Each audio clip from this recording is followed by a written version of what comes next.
Arkadaşlar koçot geldi. Assalamu alaikum, Talas облусунун тургундары. Бүгүн 1-май.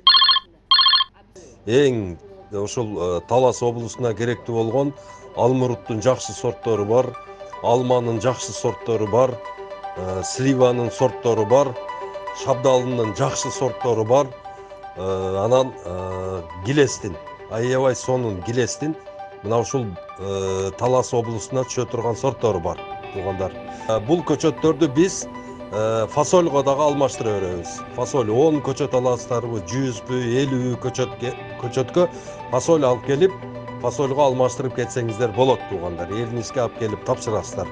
Көчөттөрдүн баасы 435 сомдон. Ошого карап туруп эриңиз кабыл ала берет, туугандар. Талас облусунун Бакаята районунда Эрнистин складында, туугандар. Келе бериңиздер.